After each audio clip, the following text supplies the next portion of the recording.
Alhamdulillah, syukur pada Allah, kita menggunakan buku 65 gambaran kehidupan sahabat-sahabat Nabi radhiyallahu anhum.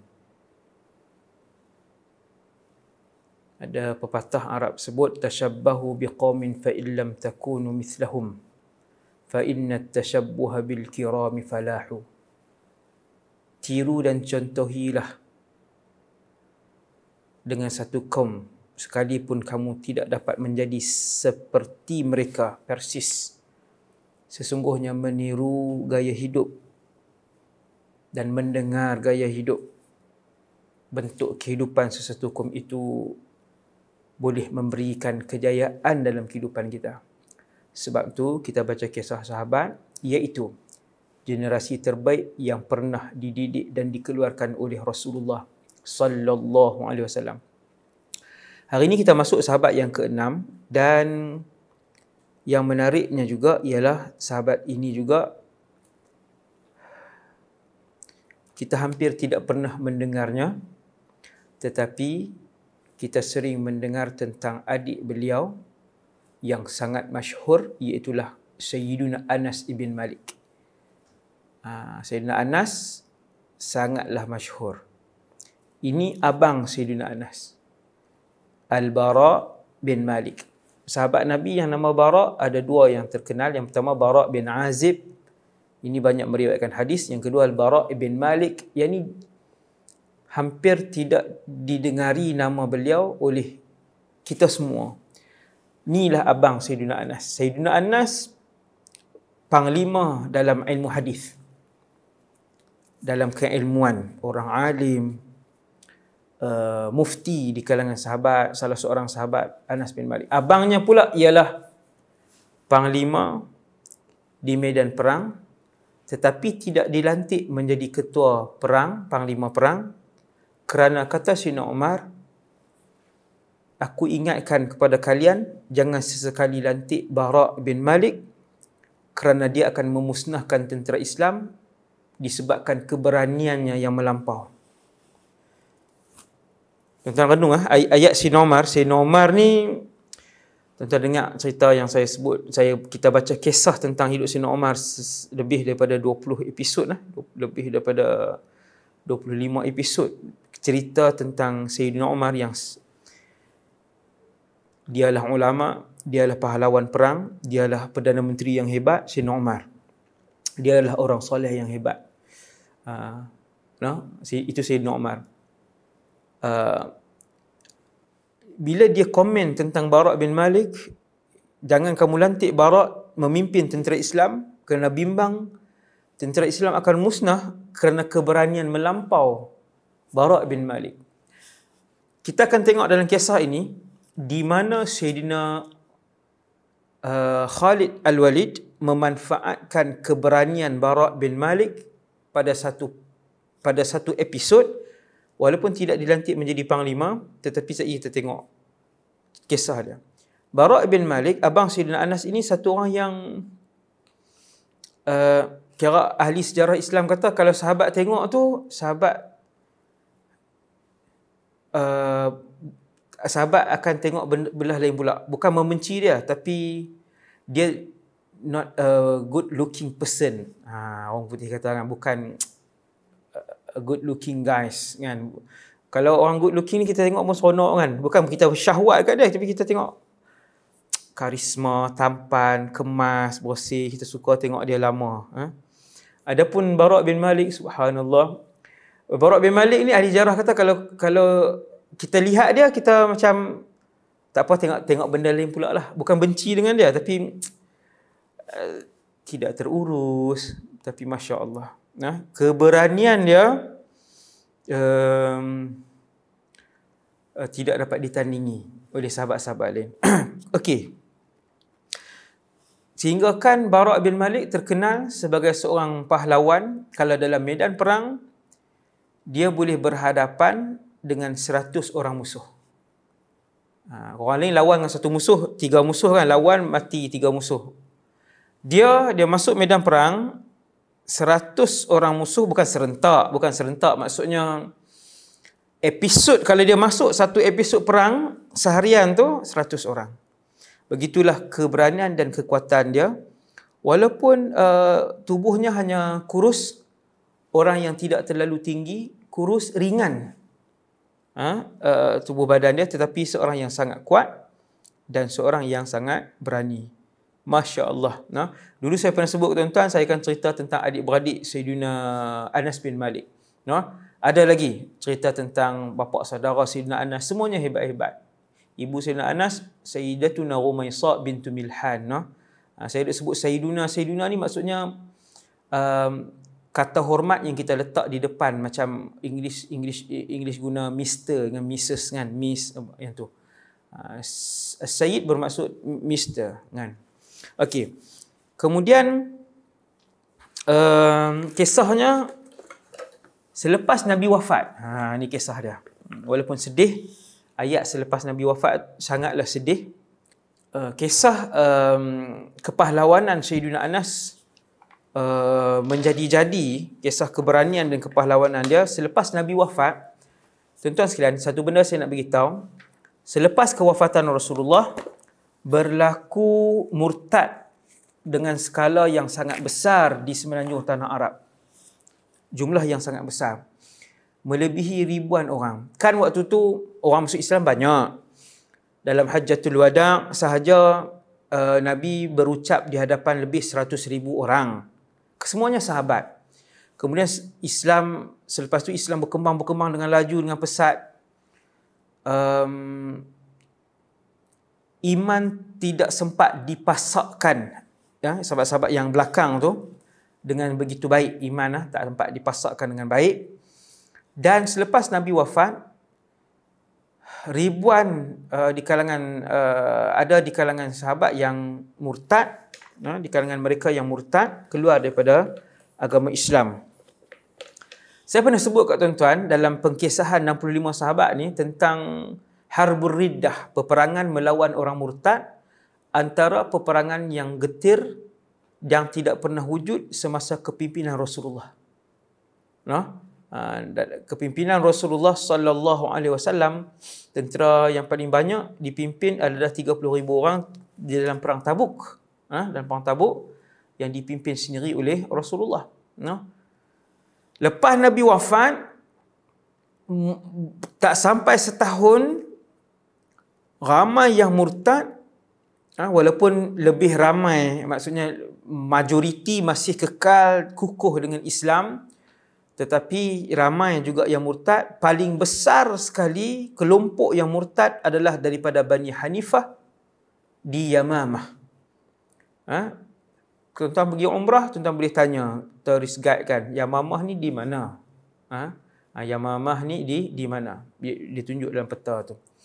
Bani Hanifah adalah satu kabilah yang besar daripada susur galur Bani Rabi'ah, daripada kabilah Arab Rabi'ah. Saya tak mau sebut banyak sangat lagi tuan-tuan, pening kan. Sebut nama ni jadi pening. Jadi saya nak skip sikit nama-nama ni. Macam inilah. Jadi Musailamatul Kadzab. Tuan-tuan ingatlah namanya. Jangan buah nama anak Musailamah. Sekali-kali jangan buah nama anak, nama cucu. Dia adalah penipu besar yang wujud, Nabi palsu yang wujud selepas kewafatan Rasulullah. Tak sampai pun setahun. Dia berjaya menghimpunkan pengikut dia sehingga mencecah, tuan-tuan berapa? Tuan-tuan agak-agak 40,000 orang. Ada ribuan orang yang pernah Islam di dalam ketumbukan itu. Tentera kepada Nabi palsu ini, penipu besar Musailamah ni, ada ribuan orang yang pernah Islam kemudian murtad. Subhanallah, subhanallah. Dahsyat . Jadi sehingga kan Sayyidina Abu Bakar, seorang yang juga hebat, Sayyidina Abu Bakar ni hebat, maka dia mengisytiharkan perang kepada kumpulan-kumpulan murtad ni, sehingga dia membentuk 11 ketumbukan tentera yang diketuai oleh 11 panglima Islam. 11 panglima Islam dalam tu. Masya Allah. Bismillah, Masya Allah. Menariknya, antara panglima Islam yang dilantik adalah Khalid bin Walid. Sebelum tu dia tidak Islam. Dia baru je Islam beberapa tahun. Antara lain lagi yang juga baru Islam menjadi panglima sebab mereka ni memang hebat dalam memimpin perang, namanya Ikrimah ibn Abi Jahal. Ikrimah radhiyallahu anhu, anak Abu Jahal. Abu Jahal adalah pemimpin Quraisy yang paling jahat yang hidup pada era Rasulullah SAW. Pemimpin Quraisy yang paling jahat. Allah Ta'ala menghidayahkan anak beliau, iaitulah Ikrimah. Masya Allah. Seorang lagi ialah anak kepada kepala munafik. Kepala munafik, ketua para munafik umat Nabi, nama ketua munafik umat Rasulullah nama Abdullah bin Ubay bin Salul. Anak beliau nama Abdullah bin Ubay bin Salul. Abdullah ini Islam, hebat Islamnya, sahabat Nabi. Tadi saya sebut, tak mau sebut banyak sangat nama kan, tapi saya tersebut juga sebab nak lepaskan nama-nama tu banyak. Dia jadi tak apalah tuan-tuan, biasa satu hari nanti seronok tuan-tuan belajar. Kita kenal Nabi, kita nampak corak pentadbiran Rasulullah, kita nampak kehidupan Rasulullah dan bagaimana sahabat melalui kehidupan yang sangat sukar. Bukan sahabat tidur macam saya dan kita semua makan sehari 4 kali kan, 3 kali, naik kereta selesa, tidur rumah aircon, tak ada aircon pun kipas. Para sahabat lepas Nabi wafat mempunyai misi yang sangat besar, terutamanya Sayyidina Abu Bakar. Allahu Akbar. Sayyidina Abu Bakar ni Masya Allah lah. Satu orang yang sangat terpandu dengan hidayah daripada Allah Subhanahu Wa Taala. Sayyidina Abu Bakar himpun 11 pasukan, bercampur-campur di antara Muhajirin dan Ansar. Pasukan pertama Sayyidina Abu Bakar hantar, pasukan ni 11, Sayyidina Abu Bakar hantar ke seluruh pelosok dunia. Maksudnya sebab ada banyak tempat yang berlaku perang ni. Antara tempat yang Sayyidina Abu Bakar hantar adalah ke Yamamah, ke Bani Hanifah. Tuan-tuan sekalian, duka citanya, pasukan pertama yang dihantar oleh Khalifah Rasulullah Abu Bakr Abi Quhafah telah pun gagal dan kalah. Yang diketuai oleh Ikrimah ibn Abi Jahal. Kalah tuan-tuan. Jadi benda tu memberikan tamparan yang besar dan juga begitu terkejut para sahabat kerana selama ini dengan Rasulullah, para sahabat dengan Rom pun, Rom takut waktu Nabi pimpin perang Tabuk tu, Rom pun takut. Tiba-tiba yang ni kalah. Maka balik, kumpulan ni balik daripada peperangan tersebut. Mereka pernah mendengar pengikut Musailamah ni, yang kebanyakannya tahu Musailamah ni Nabi palsu. Dia tahu penipu. Dia kata, pengikut dia kata, kami bersaksi bahawa Musailamah ni penipu besar dan Muhammad adalah Rasul yang sebenar. Tetapi penipu besar ni lebih kami suka kerana dia keturunan kami, kabilah kami. Daripada Rabi'ah, lebih kami utamakan daripada Muhammad yang benar daripada Mudhar. Rabi'ah dan Mudhar ni adalah dua nama asal usul Arab yang paling atas, root yang paling atas sekali tu, nama Rabi'ah, nama Mudhar. Nabi daripada Mudhar. Sallallahu alaihi wasallam, Nabi. Jadi pasukan pertama kalah, mereka berundur balik. Sayyidina Abu Bakar ibn Abi Quhafah, sewaktu itu khalifah, Perdana Menteri Presiden umat Islam ketika itu, ataupun kita panggil dengan Khalifatul Rasulillah. Dia pun bentuk satu kumpulan lain, satu pasukan lain, diketuai kali ini oleh Sayyidina Khalid bin Walid, Saifullahil Maslul, pedang Allah yang terhunus. Gelaran Sayyidina Khalid Al-Walid yang tidak pernah kalah daripada hari pertama dia masuk peperangan sampailah akhir hayatnya. Khalid bin Walid tidak pernah kalah walaupun satu peperangan yang dipimpin oleh beliau. Ini Sayyidina Khalid.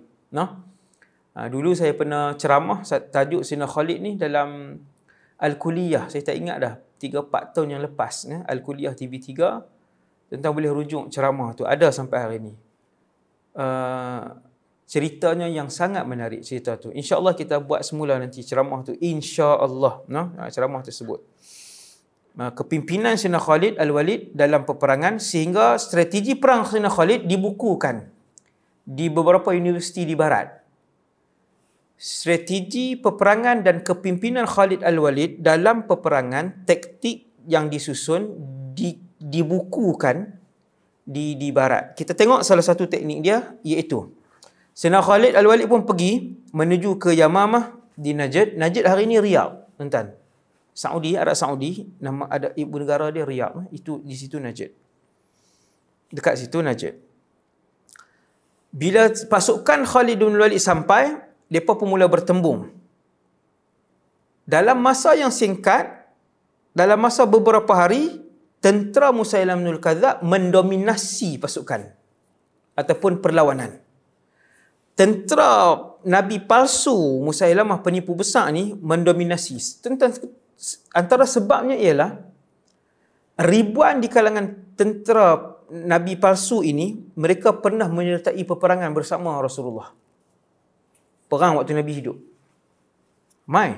Jadi mereka mempunyai semangat yang pernah mempunyai semangat mati syahid, semangat berperang. Subhanallah.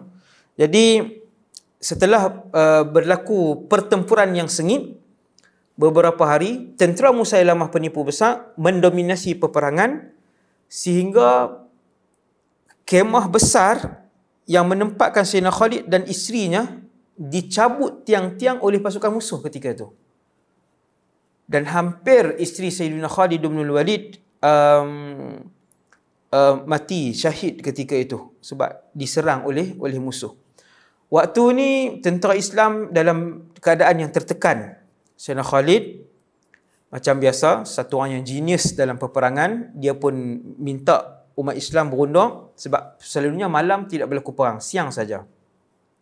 Malam cuma akan berlaku hendak perang-perang, serang hendak begitu. Bakar kemah kawan ni, serang hendak bunuh 20-30 orang di sini, begitulah selalunya malam. Sayyidina Khalid bin Walid dia berunding, dia himpun balik tentera dia. Kali ni tengok strategi dia. Sayyidina Khalid kata, berpecah kamu semua Muhajirin dan Ansar. Muhajirin duduk sebelah, Ansar duduk sebelah. Kita tengok. Sayyidina Khalid nak bangkitkan semangat dan dia nak tahu daripada mana kelemahan. Dia bila perang ni, ada sebahagian sudut tentera yang lemah dan musuh tembus daripada situ.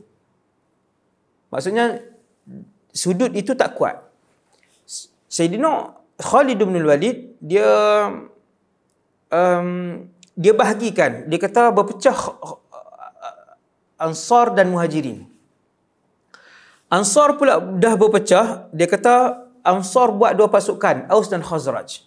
Sayyidina Khalid kata, dahsyat Sayyidina Khalid punya genius dalam taktik peperangan dia ni memang dahsyat. Dia kata Ansar dan Muhajirin pecah. Ansar pecah Aus dan Khazraj. Muhajirin pecah Quraisy dengan Bani Hawazin dengan Bani, dia pecahkan.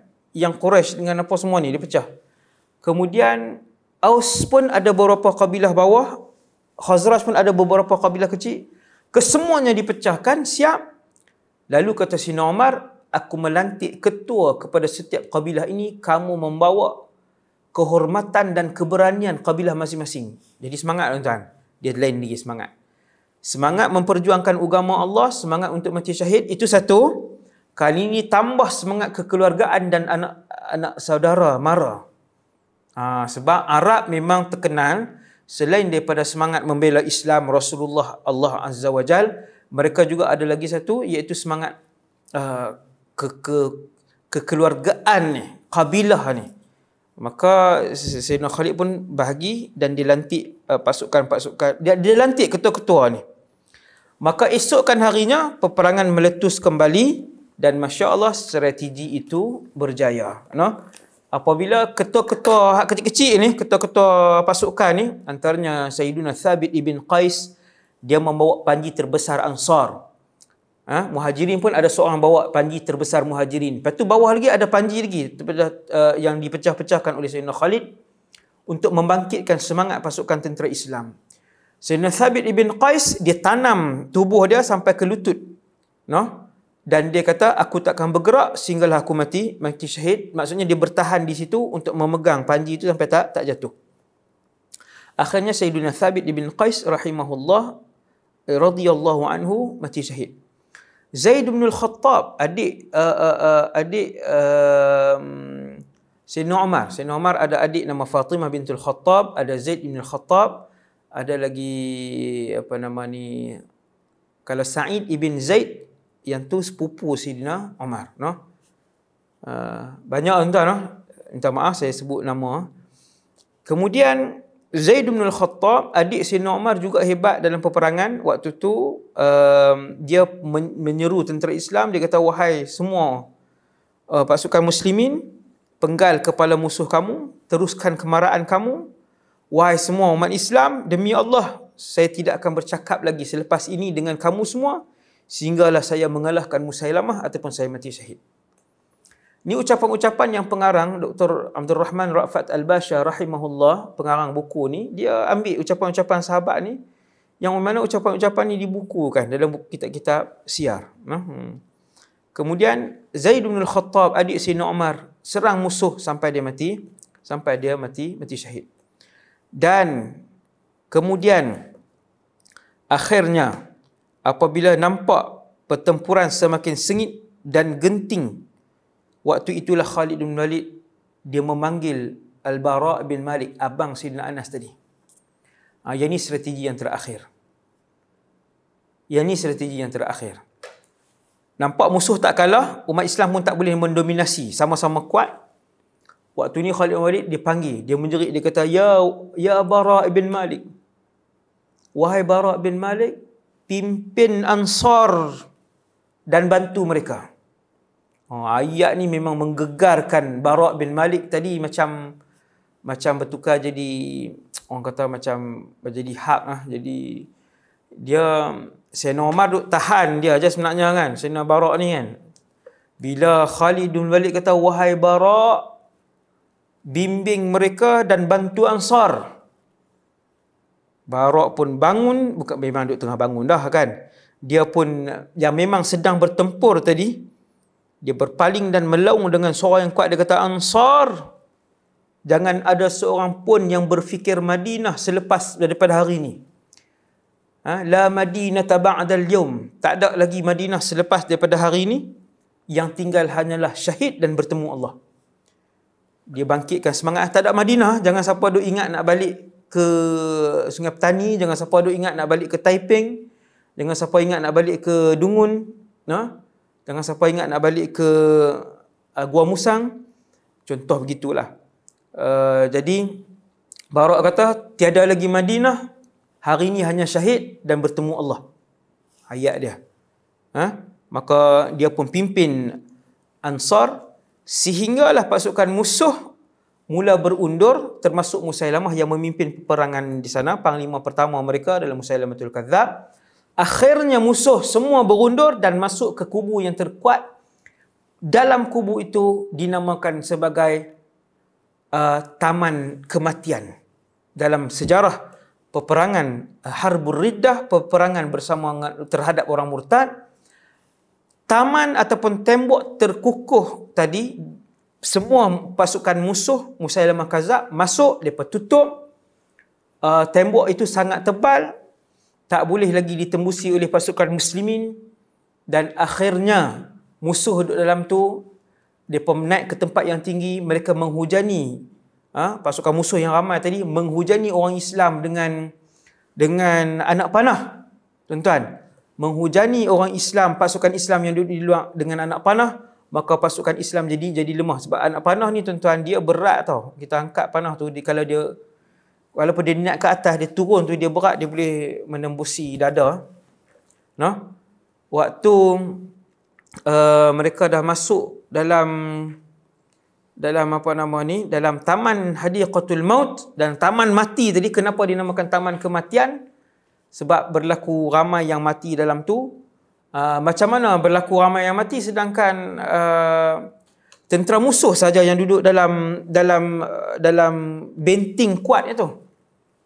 Kisahnya ialah apabila orang Islam duduk di luar dihujani dengan dengan panah-panah tadi, ketika inilah Bara' bin Malik mengucapkan sesuatu perkataan dan tindakan gila berani mati daripada Bara' bin Malik yang akan kita sambung dalam edisi yang seterusnya insya-Allah. Assalamualaikum warahmatullahi wabarakatuh.